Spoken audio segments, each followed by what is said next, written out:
ასული სამუშაო კვირის განმავლობაში წინა პარასკევს დადგენილ კურსთან შედარებით ლარმა დოლართან მიმართებით 3 თეთრზე მეტით აჩვენა გამყარება, რის შედეგადაც დოლარის ღირებულება 2 ლარი და 80 თეთრზეა, ამასთან ლარი 3.25 თეთრით გამყარდა ევროსთან მიმართებით, რამაც 2 ლარი და 93 თეთრი შეადგინა. გერმანკა სტერლინგთან გამყარება ლარი და 92 იყო, კურსი 3.5 ლარზეა გერმანკა ლარის წყვილზე ვსაუბრობ. როგორც მოგახსენეთ, ლარმა იყო ჩაღა მიმდინარე კვირაში, ამის დასტურია მისი პოზიციონირება ყველა მთავარ სავაჭრო ვალუტებთან, რომელიც ყველაზე აქტიურად გამოიყენება საქართველოს ეკონომიკაში. გამონაკლისი მხოლოდ რუსული რუბლი და იაპონური იენი იყო გასული კვირიდან. ამავალი მზის ქვეყნის ვალუტის გამყარების მიზეზებს უნდა ჩაუждეთ. რაც შეეხება რუბლს, რიადში ამერიკელი და რუსი დიპლომატების შემდეგ რუსული რუბლის გამყარება რუსული რუბლის ზოგადად გამყარებას აჩვენებს ამერიკულ დოლართან მიმართებით, რაც ასევე ცხადია ლარზეც აისახა. მოდი ახლა ერთად გადავხედოთ ამ ათეულს ტოპ წამყვანი ვალუტებისა, რაცთანაც ლარი ვაჭრობს და თქვენ აქ დაინახავთ, რომ დოლარზე, ევროზე და ბრიტანულ ფუნტ სტერლინგზე ვისაუბრეთ, თურქულ ლირასთანაც გამყარებაა და როგორც ხედავთ, რუსული რუბლი და იაპონური იენი არის ერთადერთი გამონაკლისი, რომელიც გაწითლებულია, რომელთანაც ლარმა დათმო პოზიციები და შესაბამისად მხოლოდ უკრაინული გრივნათი, რომელთაც ვთავრდება, აქაც გვაქვს გამყარება. ეს რაც ეხება მიმდინარე კვირას, ხოლო იამბრის მონაცემებით, ბარემ აქვე გეტყვით, რომ საქართველოს სახელმწიფო ვალის ამსახველი დოკუმენტის თანახმად, ვალის მთლიანმა მოცულობამ დოლარში 8 მილიარდ 540 მილიონი დოლარი შეადგინა. ეს წინა წლის იანვართან შედარებით 209 მილიონი დოლარით ნაკლებია. თუმცა ეროვნულ ვალუტაში გამოსახული ვალის მოცულობა 1 მილიარდ 90 მილიონი ლარით არის გაზრდილი და ის 24 მილიარდ 600 მილიონ დოლარს უკაცრავად ლარს შეადგენს. დავიმახსოვრეთ, 24 მილიარდ 600 მილიონი ლარი არის საქართველოს ვალი სხვადასხვა სესხებლების წინაშე. იამბრის მაკროეკონომიკური პარამეტრებიდან, რაც ამ დროისთვის უკვე ცნობილია, გასული თვის განმავლობაში ექსპორტმა 404 მილიონი დოლარი შეადგინა, ეს წლიურად გაზრდილი 19%-ია, იმპორტი 1 მილიარდ 600 მილიონი დოლარი იყო, ჩემო ბატონო. 2024 წლის იანვართან შედარებით 45%-ით არის ეს ყველაფერი გაზრდილი, თუმცა რა ვიცი, იმპორტის ზრდის ძირითადი მიზეზი საქართველოში 491 მილიონი დოლარის ნახატების იმპორტი იყო, რომლის გარეშეც იმპორტის ზომა 1 მილიარდ 100 მილიონ დოლარს შეადგენდა, რაც წლიურად 1,8%-იან მატებას ნიშნავს. ფულადი გზავნილები 252 მილიონი დოლარი იყო, წლიურად ეს 8.5%-ით არის შემცირებული, რაც შეეხება სხვა ეკონომიკურ პარამეტრებს, რომელიც გაცვლით კურსზე ახდენს გავლენას, მათი ძირითადი ნაწილის შესახებ სტატისტიკური ინფორმაცია ამ დროისთვის არაა ცნობილი, თუმცა ცნობილია, რომ საქართველოს სავალუტო რეზერვები იანვარში 18.5 მილიონით შემცირდა. ექსპერტთა ნაწილი, ხო, ბარემ აქვე ვიტყვი, რუბლის გამყარებას ამერიკელი და რუსი დიპლომატების შეხვედრას თუ მიაწერს, ესე მთლად არ ფიქრობენ ექსპერტები, ვინც ოქროს მიმართულებით მუშაობენ, მსოფლიოს ბირჟებზე თუ სხვადასხვა სავაჭრო პლატფორმებზე, მათ ოქროს ინვესტორებს ეძახიან. მიღმა იმისა, რომ მიმდინარე კვირის ბოლოს საოცარი ვარდნა აჩვენა ამერიკის შეერთებული შტატების საფონდო ბირჟამ, საერთაშორისო ბირჟაზე ოქროს ფასი რეკორდულ ნიშნულამდე იზრდება, უნცია მეტალის ღირებულება 2955 დოლარს აღწევს, რაც ერთ წლიან პერიოდში 45%-ით გაზრდილი მაჩვენებელია. ბოლო პერიოდის განმავლობაში ოქროს გაძვირება კავშირშია გეოპოლიტიკური რისკების დასთან და მიმდინარე კონფლიქტების ესკალაციასთან. მართალია ესეთი მოცემულობა ინვესტორებისთვის არახელსაყრელია, მაგრამ ოქროს ღირებულება სწორედ ესეთი რისკების დაგროვების ფონზე იზრდება, განსაკუთრებით მნიშვნელოვანია შეერთებული შტატების მხრიდან ტარიფების დაწესება, არ დაწესება თუ სავაჭრო ომების გაჩაღება, რაც ეკონომიკური რისკების დაგროვებას და ზრდას იწვევს. გარდა ამისა, მიმდინარე კვირაში შეერთებული შტატების და რუსეთის წარმომადგენლებს შორის ომის დამთავრებასთან დაკავშირებით საუდის არაბეთში შედგა შეხვედრა, თუმცა როგორც ჩანს, ზემოხსენებული საუბარი ოქროს ინვესტორებს იმედის მომცემად არ მიუღიათ და მათ ეჭვი აქვთ, რომ ომი კიდევ გაგრძელდება და ამით ის მოცემულობაც ამყარებს, რომ პირველი მოლაპარაკებების შედეგით ყველაზე დიდ კმაყოფილებას ვლადიმერ პუტინი გამოხატავს, ხოლო ვოლოდიმირ ზელენსკი ტრამპისთვის უკვე დიქტატორი გახდა და манипуляტორი და ასევე საშუალო დონის კომიკოსი მსახიობი. როგორც წესი, ინვესტორები ოქროს პორტფელის დივერსიფიკაციას და გლობალური კრიზისებისგან თავის დაზღვევის მიზნით ყიდულობენ ხოლმე ოქროს. ოქროს უმსხვილეს შემწყიდველთა შორის ცალსახად არის ცენტრალური ბანკები, ანუ ეროვნული ბანკები, სხვადასხვა ქვეყნებისა და ასევე გლობალური საფინანსო ინსტიტუტები, რომელთაც ოქროს რეზერვების შესავსებად სჭირდებათ. რაც შეეხება ქართულ კომპანიებს, მოდი უცბად გადავხედოთ ლონდონის საფონდო ბირჟაზე, სადაც ასევე უმაღლეს ლიგაში ვარ წარმოდგენილი. კარგი ამბები მაქვს აქ საქართველოს ბანკის ჯგუფის, ანუ აქ ტიკერი არ შესულა, BGO-s ტიკერზეა საუბარი, ამიტომ Lion Finance Group-ის მას არ ვცვლით. აქციების ფასი, მოკლედ გაიზარდა BGO-s ტიკერით არის 2.30%-ით არის ზრდა, აქციის ღირებულება 53 გირვანქა სტერლინგს აჭარბებს, საბაზრო კაპიტალიზაცია 2 მილიარდ 600 მილიონ გირვანქა სტერლინგს, ბოლო 6 თვეში კომპანიის აქციების ფასი 23%-ით და 38%-ით არის გაზრდილი. TBC PLC-ს რაც შეეხება აქციების ზრდა 1.73%-ია, 41-ს გადასცა გირვანქა სტერლინგში ერთი აქციის ღირებულება, კაპიტალიზაცია ამჟამად 2 მილიარდ 260 მილიონზეა, ბოლო 6 თვეში TBC PLC მაჩვენა მისმა აქციებმა 34%-იანი ზრდა 31%-ით. და GCAP ტიკერით CGO, Georgia Capital 8.72%-იან ზრდას აჩვენებს. ფენომენალურად მაგარი ზრდა არის, როგორც ჩვენი საქმიანი საღამოს და ტექინფორმის ავტორწამყვანები იტყოდნენ. ერთი აქციის ფასი GCAP-ის არის 13.36-ზე გირვანქა სტერლინგზე, საბაზრო კაპიტალიზაცია 622 მილიონ გირვანქა სტერლინგს გადასცა, ბოლო 6 თვეში კომპანიის აქციების ფასი 26%-ზე მეტით გაიზარდა. საქართველოს ეკონომიკისთვის ალბათ ყურადღება მისაქცევი მიმართულება რჩება საგარეო გადმორიცხვები, თუმცა ეს ის საკითხია, რომელზეც რაიმე სახის გავლენის მოხდენა საქართველოსთან არ შეგვიძლია, არ ვიცი ახლა ყივჩაღებს თუ ჩამოვასახლებთ მდიდარი დიასპორით საზღვარგარეთიდან, ან რუსების მეორე თუ მესამე ტალღა მოგვაწყდება, ეგება, რაც ნაკლებად სავარაუდოა, მათმა დიდმა ნაწილმა, ვინც გადაწყვიტეს საქართველოს დატოვება, იგემეს ყველაფერი, ბინა უკვე სხვა ქვეყნებში დაიდეს და იქ ხარჯავენ ფულსაც შედარებით ადეკვატური ფასებისა და სერვისების პირობებში, ვიდრე ეს ყველაფერი საქართველოსშია. წინააღმდეგობრივია საქართველოს მთავრობის მონაცემები უმუშევრობის კლებასთან დაკავშირებით. 2024 წელს უმუშევრობის დონე 13.9%-მდე შემცირდა, ეს რეკორდულად დაბალი მაჩვენებელია, წინა წელთან შედარებით უმუშევრობის დონე 2.5%-ული პუნქტით არის შემცირებული.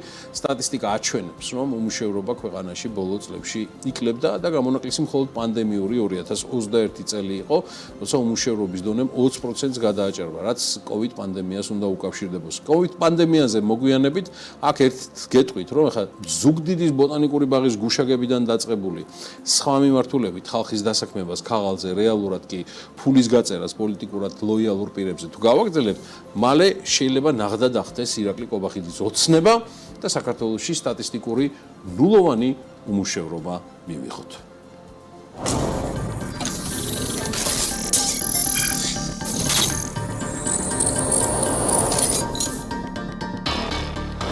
ჩვენ საქართველოდან ვართ. ეს BMG-ა. სოფლიოს ამბებს გადავხედოთ, მით უმეტად მეგა სახელმწიფოებში გაცილებით მნიშვნელოვანი ამბები ხდება, მათ შორის საქართველოსთვისაც მნიშვნელოვანი, ვიდრე ეს манипулირებადი სტატისტიკის გადმოცემაა. ცხადია ამ კვირაშიც და მერწმუნეთ მთელი საპრეზიდენტო მმართველობის პერიოდში დონალდ ტრამპი დარჩება მსოფლიო მედიის ყურადღების ცენტრში, ეპიცენტრში და იმის ზემოდაც. ეს ტრამპს მოსწონს. ის ყოველთვის აროგანტული ბუნებისა იყო ბიზნესშიც და პოლიტიკაში. მოდი გადავხედოთ გასულ კვირაში მისი მოქმედებების, გადაწყვეტილებების თუ განცხადებების მიმართებებს, ეს ძალიან ბევრი იყო და BMG თქვენთვის ეს მხოლოდ 7 გამოარჩია, რადგან მიგვაჩნია, რომ სერიოზული აცდენა რეალობისგან და ფასეულობებისგან, რომელიც დონალდ ტრამპს არც ეხლა აღელვებს და არც არასდროს აღელვებდა იდეაში, ამიტომ მისი დადანაშაულება, რომ რაიმე სახის ფასეულობებს ღალატობს, მე სრულად უადგილოდ მიმაჩნია. ამისთვის ტრამპს უბრალოდ უნდა იცნობდე და იცნობდე მის ბიოგრაფიას, მათ შორის საქმიანსაც. პრეზიდენტმა ტრამპმა, მაშასე დავიწყოთ, პრეზიდენტმა ტრამპმა ვოლოდიმირ ზელენსკის დიქტატორი, საშუალო დონის კომიკოსი მსახიობი და ქურდი უწოდა, რომელმაც არ იცის საწავი და ფული და არც აპირებს მის დაბრუნებას. პრეზიდენტმა ტრამპმა ასევე ბრძანა, რომ რუსეთი არ არის აგრესორი და ყველაფერში დამნაშავე სწორედ ზელენსკია.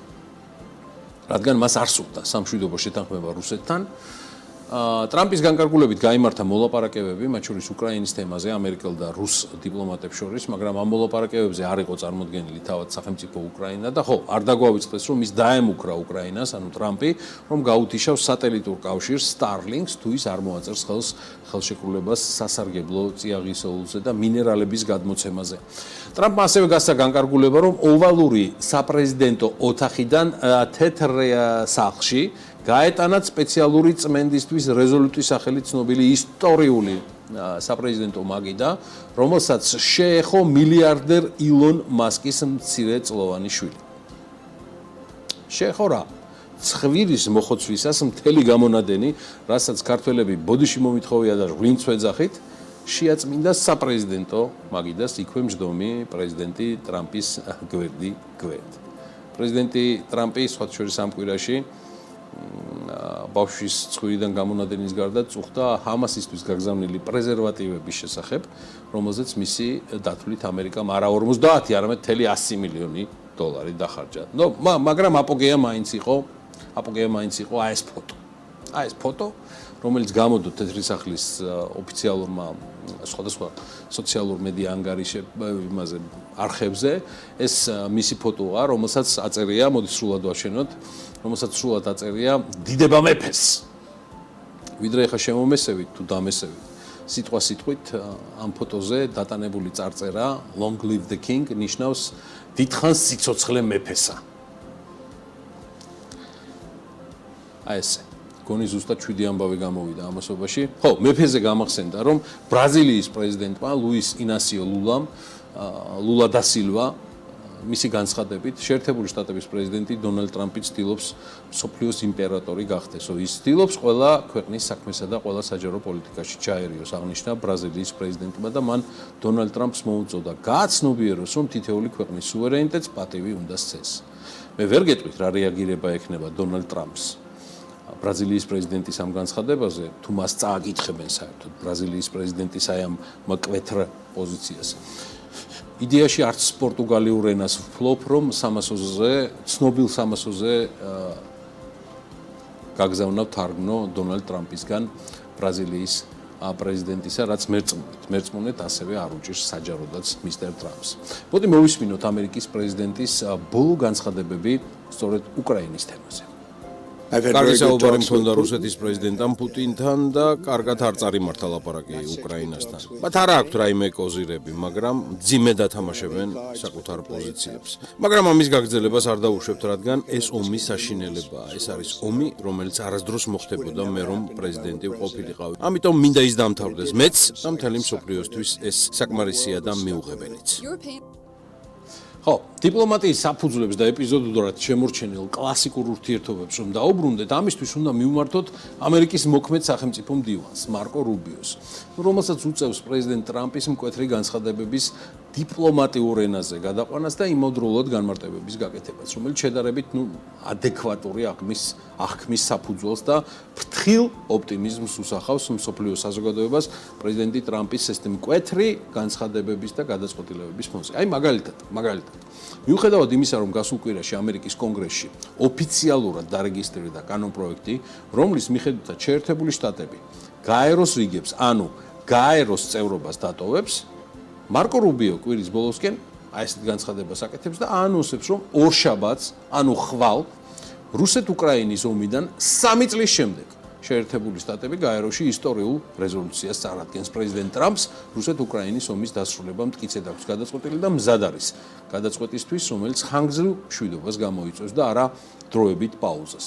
ორშაბათს 24 თებერვალს რუსეთ-უკრაინის ომის დაწყებიდან 3 წელი გადის და ეს ომი დიდხანს და რუსეთისა და უკრაინისთვის საშინელ ფასად გაგრძელდა. ნათქვამია მარკო რუბიოს განცხადებაში. მისი თქმით, გაერო თავის ფუნდამენტურ დანიშნულებას უნდა დაუბრუნდეს, რომელიც გაეროს ქარტიაშია დაფიქსირებული და საერთაშორისო მშვიდობისა და უსაფრთხოების შენარჩუნებას, მათ შორის დავების მშვიდობიანი გზით მოგვარებას ითვალისწინებს.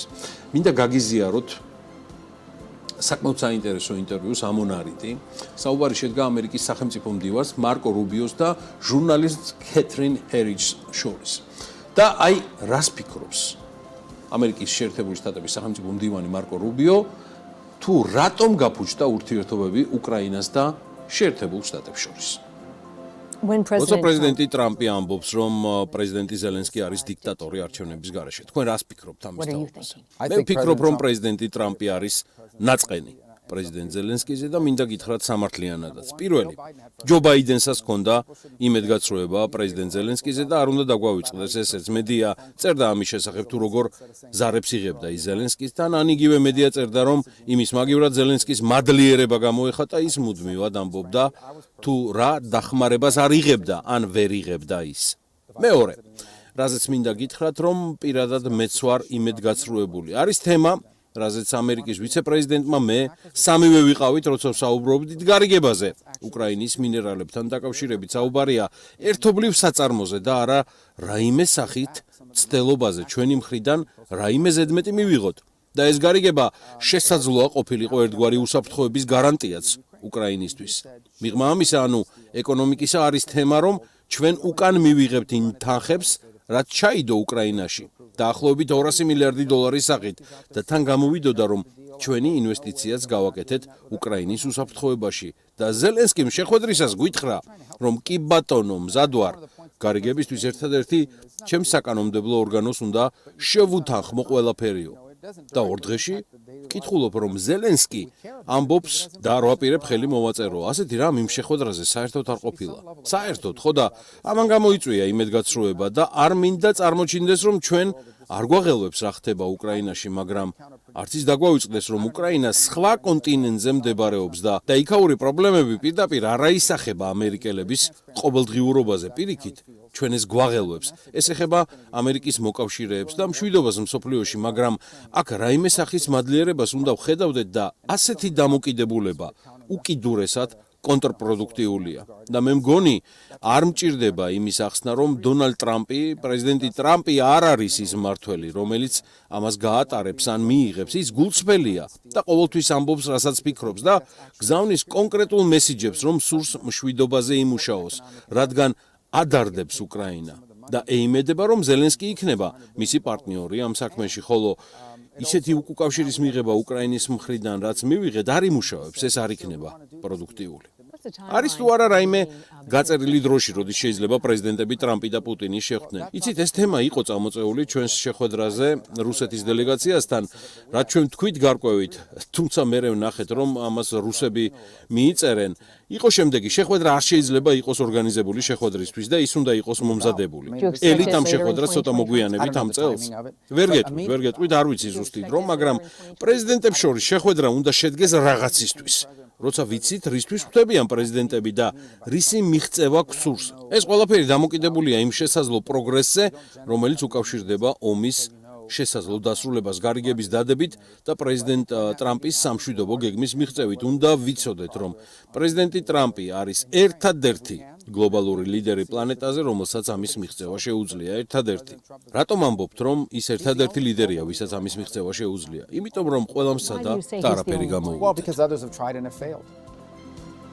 საზოგადოების ყურადღებას აქ მივაპყრობდი ამერიკის სახელმწიფო მდივანის, ანუ საგარეო საქმეთა მინისტრის აქცენტს. არ დაგვავიწყდეს, უკრაინა სხვა კონტინენტზე მდებარეობს და მათი პრობლემები პირდაპირ არ აისახება რიგითი ამერიკელების ყოველდღიურობაზე.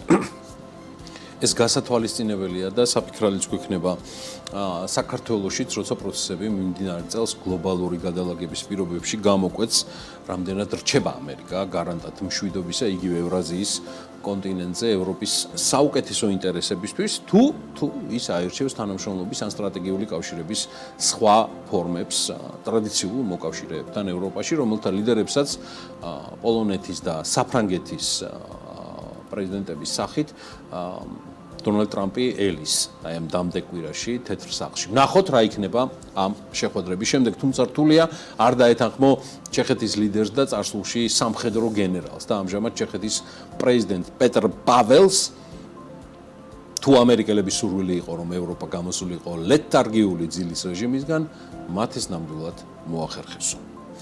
რამდენად მოხერხდება და რამდენად ამოიქოქება ევროპა ყველა მიმართულებით, როგორც დამოუკიდებელი სუბიექტი და პლანეტის მნიშვნელოვანი პოლიტიკური და ეკონომიკური მოთამაშე, ესეც მომავალ თვეებში გაირკვევა. მანამდე ცხადია მიდის ბევრი საუბარი დამოუკიდებელ საჯარისო ფორმირებებზე, ისევე როგორც გუშინ ერთდროულად ევროპის 8 ლიდერს ესაუბრა პრეზიდენტი ზელენსკი ტელეფონით, რომელსაც სხვა შორის დაუდასტურეს სიტყვით და ამბობენ მომავალში საქმითაც უპირობო მხარდაჭერა რუსეთის წინააღმდეგ საკუთარი ტერიტორიების დასაცავად ომის წარმოებისას. ამბობენ და ამის თაობაზე ამერიკის მთავრობის მიერ შერისხული გამოცემა პოლიტიკო წერს ევროპელ დიპლომატებზე დაყნობით, რომ ევროპელი ლიდერები უკრაინისთვის სამხედრო დახმარების ახალ 20 მილიარდიან პაკეტს ამუშავებენ.